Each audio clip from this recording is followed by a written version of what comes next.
우리가 한 사람 기억을 해볼게요. 가인 아시죠? 아벨 아시죠? 두 사람이 어느 날 제사를 드렸어요. 그런데 하나님이 가인의 제사를 안 받아주셨네요. 가인이 화가 났어요. 그래서 아벨을 죽이게 되는 내용 우리가 잘 알잖아요. 그런데 잘 생각해 보세요. 가인이 왜 화가 났죠? 화가 난 이유가 뭐예요? 하나님이 안 받아주신 거예요. 그럼 누구한테 화를 내야 돼요? 안 받아주신 분은 하나님이에요. 근데 왜 자기 동생을 죽였을까요? 네, 가인의 마음속엔 하나님이 없는 거예요.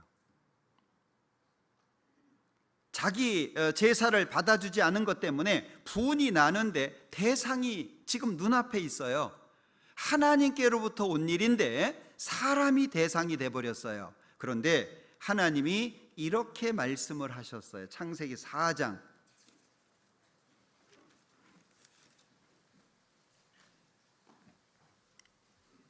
창세기 4장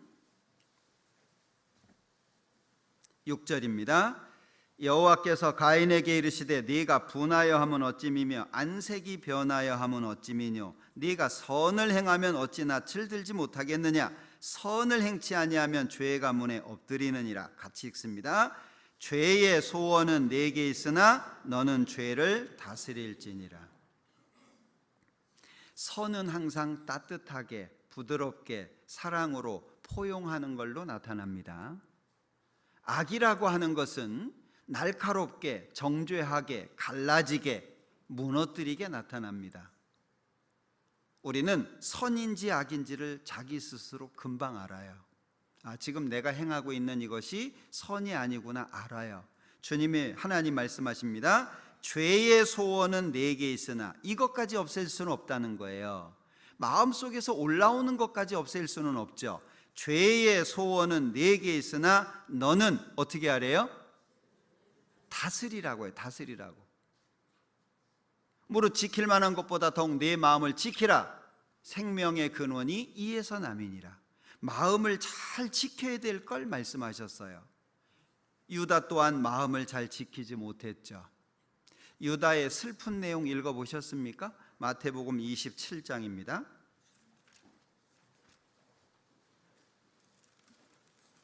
마태복음 27장 3절. 때에 예수를 판 유다가 그의 정죄됨을 보고 스스로 뉘우쳐 그 은 30을 대제사장들과 장로들에게 도로 갖다 주며 가로되 내가 무죄한 피를 팔고 죄를 범하였도다 하니 저희가 가로되 그것이 우리에게 무슨 상관이 있느냐 네가 당하라 하거늘 유다가 은을 성소에 던져놓고 물러가서 스스로 목매어 죽은지라. 마귀가 하는 일이죠. 자, 잘 생각해 보세요. 지금 여기 누구냐면 대제사장들과 장로들이에요. 그러면 유다가 내가 무죄한 피를 팔고 죄를 범하였다 그러면 어떻게 응대해야 되죠?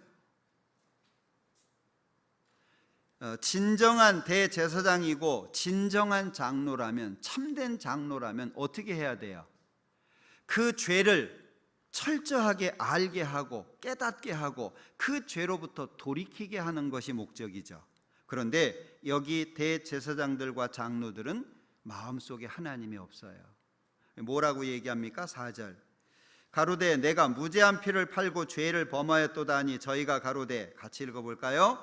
그것이 우리에게 무슨 상관이 있느냐 네가 당하라 하거늘. 이게 악한 모습이잖아요. 유혹을 해가지고 이 유다가 유혹에 넘어가가지고 예수님을 판다고 팔게 해주겠다고 은 30 주기로 했어요. 예. 자, 그런데 내가 잘못했다 죄를 범했다 상황이 돌변돼 버렸죠. 대제사장들과 장로들이 뭐라 그래? 그거 나하고 무슨 상관이 있는데? 마귀가 그러잖아요. 죄를 짓도록 유혹을 해놓고 그 다음에 갈등하고 괴로워하면 그게 나하고 무슨 상관인데? 네가 했잖아. 네가 당해야지. 주님은요, 여기 대제사장들과 장로들은 그것이 우리에게 무슨 상관이 있냐? 네가 당하라. 우리 주님은요, 내가 당할게. 간음 중에 잡힌 여자가 있었습니다. 잘 아시죠?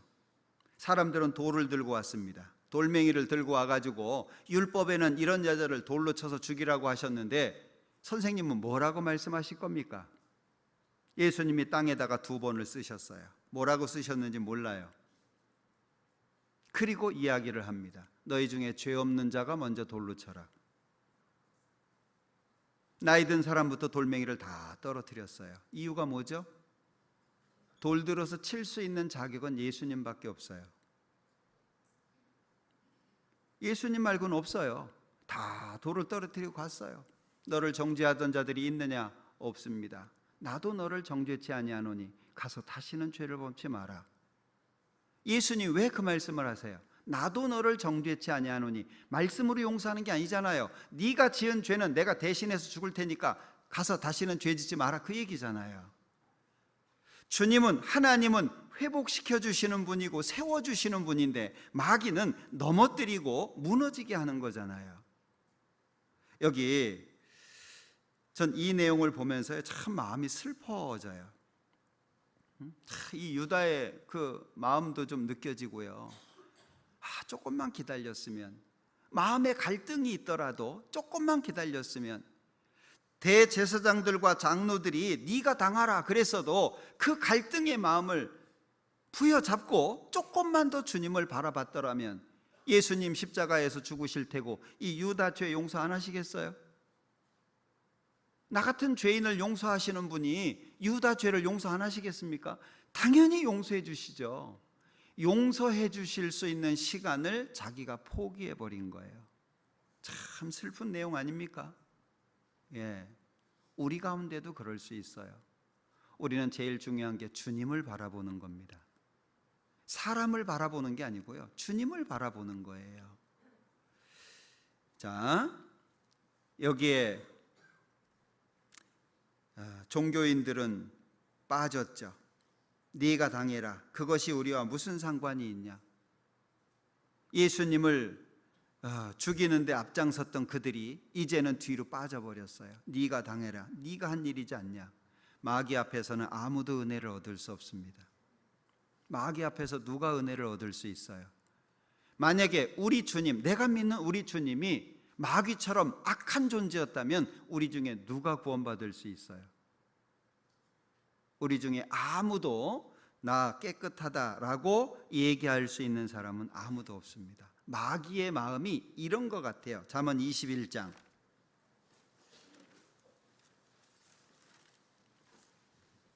잠언 21장 10절입니다. 악인의 마음은 남의 재앙을 원하나니 그 이웃도 그 앞에서 은혜를 입지 못하느니라.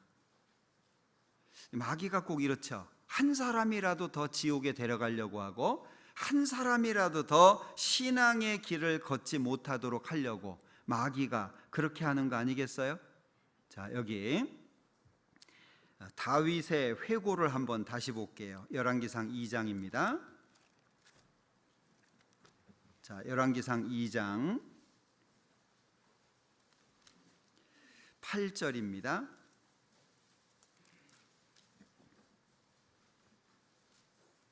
8절 바울인 베냐민 사람 게라의 아들 시므이가 너와 함께 있나니 저는 내가 마하나임으로 갈 때 독한 말로 나를 저주하였느니라. 그러나 저가 요단에 내려와서 나를 영접하기로 내가 여호와를 가리켜 맹세하여 이르기를 내가 칼로 너를 죽이지 아니하리라 하였노라.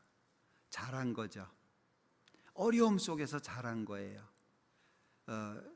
실력을, 힘을 행사할 수 있었음에도 불구하고 하나님 바라보고 잘 참은 거죠. 신앙은 위기에서조차 주님을 의지함으로 승리하는 겁니다. 신앙은 위기에서조차 주님을 의지함으로 승리하는 겁니다. 나는 힘이 없어요.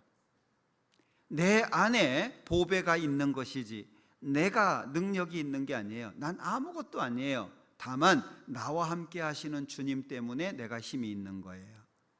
우리는 빌어 쓰는 겁니다. 하나님께로부터 빌려서 쓰는 거예요. 나한테 능력이 있는 게 아니에요. 능력의 심히 큰 것이 우리에게 있지 아니하고 우리에게 있는 게 아니에요. 내가 주님을 믿고 주님이 나를 사랑하시기 때문에 주님의 능력을 내가 빌려서 쓰는 것이지 내가 능력이 있는 게 아니에요. 여기 다윗은 하나님 앞에 정말 좋은 선택을 했어요. 시편 112장입니다. 시편 112장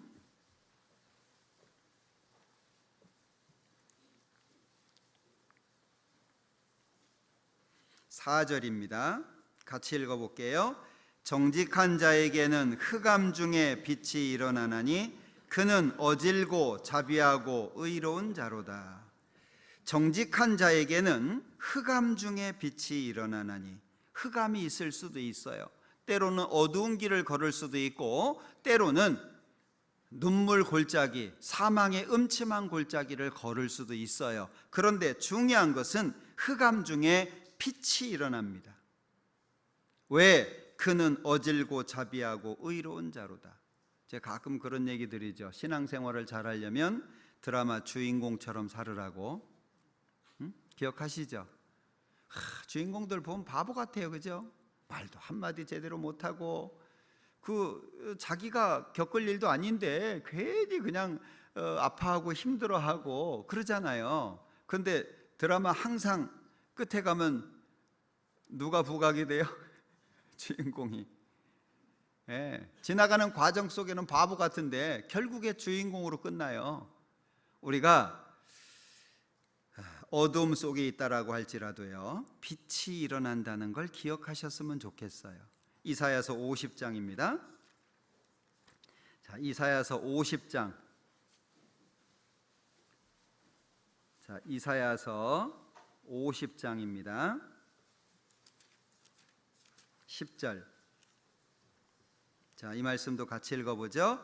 너희 중에 여호와를 경외하며 그 종의 목소리를 청종하는 자가 누구뇨? 흑암 중에 행하여 빛이 없는 자라도 여호와의 이름을 의뢰하며 자기 하나님께 의지할지어다. 삶을 살다 보면 연세 많이 드신 분들은 젊은 사람들이 어려워할 때 괜찮아, 조금 지나면 돼, 왜 경험하셨잖아요. 근데 실제 경험하는 사람들은 그 시간이 너무 힘든 거예요. 여기 너희 중에 여호와를 경외하며 그 종의 목소리를 청종하는 자가 누구뇨? 저도 자녀를 키워보고 부모님께도 그런 일을 당했습니다마는 잘못해가지고 매 맞을 때 너무 아프잖아요, 그죠? 근데 부모님은 또 약도 발라주고 괜찮냐고 물어보고, 아픔이 있기 때문에 회복도 있어요. 고통이 있기 때문에 즐거움도 있는 거예요. 그런데 우리가 흑암 중에 있을 때에 신앙에 타격을 받거나 넘어질 수 있어요. 흑암 중에 있을 때. 왜? 그게 전부처럼 보여지거든요. 나는 끝난 걸로 보여질 수도 있고 하나님의 은혜 가운데에서 벗어났고 다시는 하나님이 나를 사랑해 주지 않을 수 있다고 생각되기도 해요. 그런데 기억하셔야 돼요. 흑암 중에서 행하여 빛이 없는 자라도 깜깜해요. 이스라엘 백성들이 애굽에 있을 때 10가지 재앙이 있잖아요. 그 중에 9번째 재앙이 흑암 재앙입니다. 어떤 흑암이냐? 더듬을 만한 흑암이라고 말씀하고 있어요. 앞이 안 보이니까 더듬어서 다녀야 되는 거예요. 그럴지라도 여호와의 이름을 의뢰하며 자기 하나님께 의지할지어다. 어려울 때일수록 누가 필요합니까? 하나님입니다. 예수님이죠. 나에게는 그분이 전부인 거예요. 나의 생명 되시고 나의 전부가 되시는 분입니다. 우리는 그분으로 인해서 일어설 수 있는 거예요. 그분으로 인해서 내 마음이 회복될 수 있어요. 그분 때문에 내가 즐겁게 웃을 수 있게 되는 거예요.